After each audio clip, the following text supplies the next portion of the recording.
welcome to the 49ers First and 10 podcast, 10 minutes of the most up-to-date 49ers news first thing in the morning.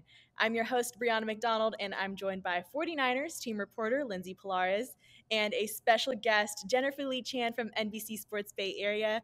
Jennifer, thanks for joining us again. No problem. Glad to be on. How exciting is it that we're headed into the postseason after such a long time, it seems like, since I've talked to you guys on here.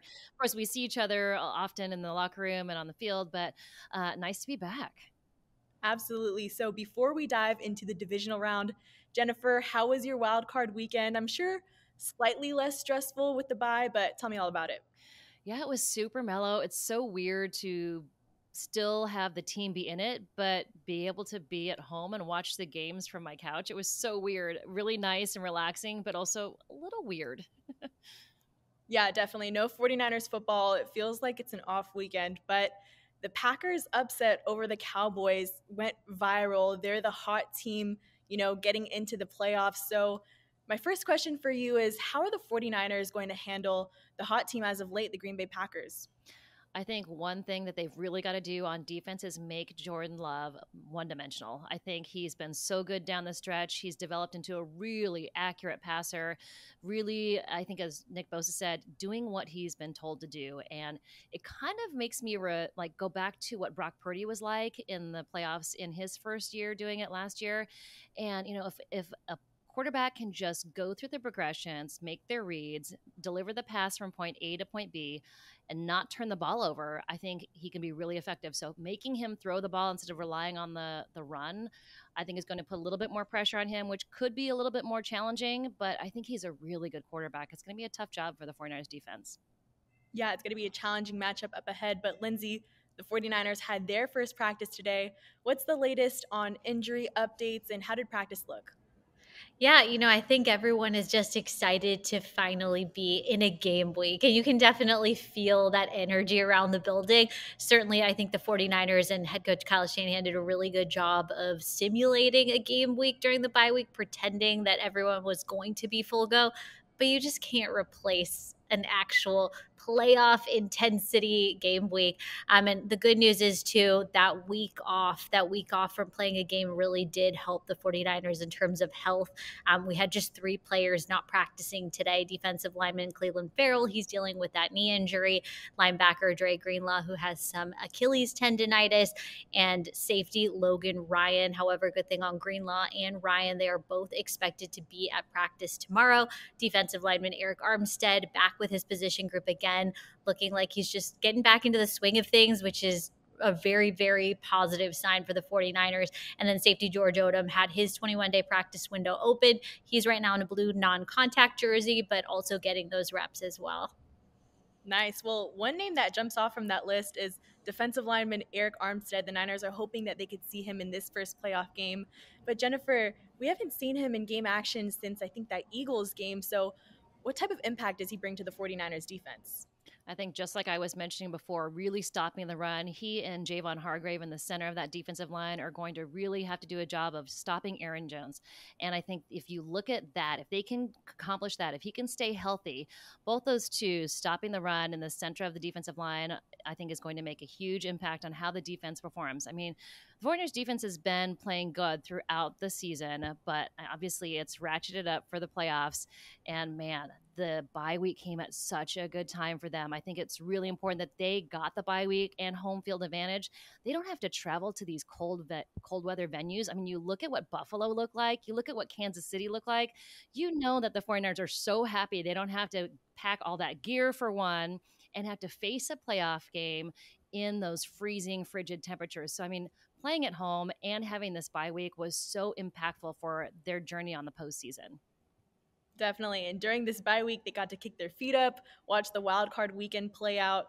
But Kyle Shanahan got quick to work with that first playoff game, the first wild card game coming to a close. So, Lindsay, we heard a little bit about his game planning story in his press conference today, but how exactly did Kyle Shanahan drop the game plan for the divisional round? Yeah, I think it was very advantageous, obviously, that the Packers Cowboys game was the first matchup of all the NFC games this weekend.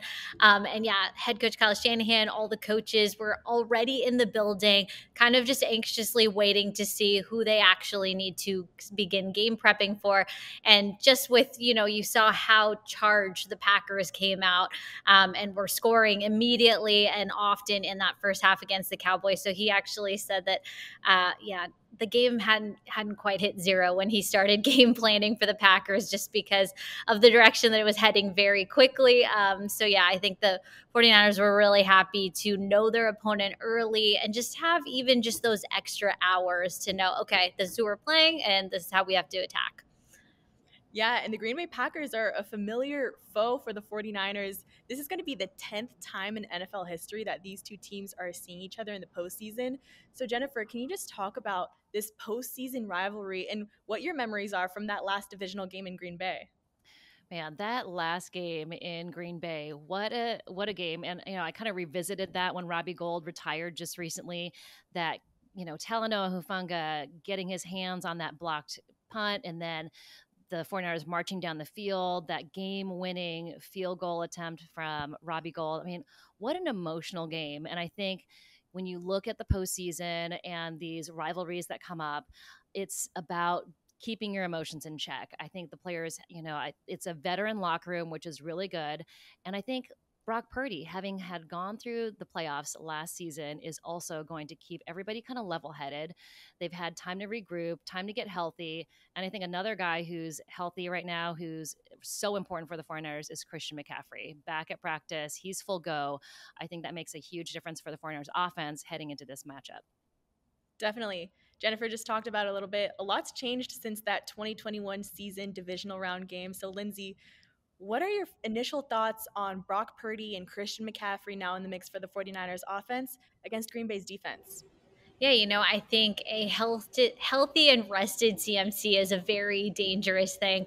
Obviously, we saw just how impactful he was for this team, 21 total touchdowns during the regular season. When you have him at full go, that's incredible. And then you think about all the other amazing pass catchers that Brock Purdy has.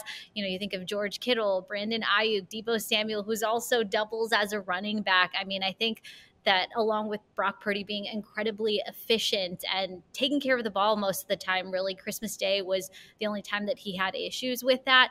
The Packers defense is absolutely going to have their hands full. And that Packers defensive squad kind of finished middle of the road in that regular season. We saw them do very well against the Cowboys. But I think with the playoff intensity and just how rested and recharged this 49ers offense is, it's going to be a difficult battle. Definitely. Now, let's look at the opposing offense. Jennifer, who are some names the faithful should keep their eye on the Packers side? I mean, Jordan Love, for one, he's just playing lights out, and Aaron Jones are, those two together, and they've got a lot of receiver weapons as well. I think it's a really well balanced offense. And when you look at the fact that Matt LaFleur is on the other side, I mean, just another guy from the Shanahan tree. I think the fact that he's the one behind it. And you look at also the fact that now he really has his system in place. I think with Aaron Rodgers being there, I think he had to kind of mold his offense to what Aaron Rodgers wanted to do and could do. And now it's really Matt LaFleur's system. And so Jordan Love just working it out on the field, you see him being comfortable and confident. And that's coming to Levi Stadium. It's going to be a really fun show, I think. Definitely. The game prep is just getting started. But before we close out today's episode, we want to do some early bold predictions. So, Jennifer, do you have a bold prediction for the 49ers' first playoff contest? Ooh, I think the 49ers, looking at Christian McCaffrey's health, I think he's going to have one rushing touchdown and one receiving touchdown, at least 100 yards on the ground. All right, I like it. Lindsay, any bold predictions for this one? Jennifer, that was almost word for word what I was going to say, except I was going to say 3 touchdowns and one of them at least through the air. So I think I'm expecting a really, really big CMC game. Just he's coming back from that mild calf strain. He's at 100% and it's the playoffs. So we're cranking it up a notch. Yeah, you look at how anxious he was to, when you could see it on the sidelines when, he was sidelined during the Rams game, that last regular season game.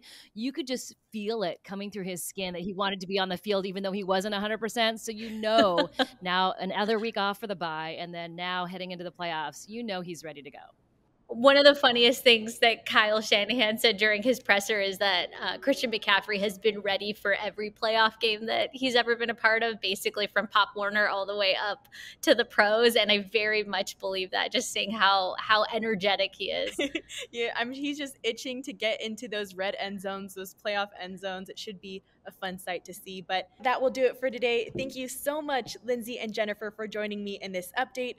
Don't forget to follow First and 10 on Spotify and Apple Podcasts. Turn on the notifications so you're in the know when we post any breaking news updates. And thank you, Faithful, for tuning in.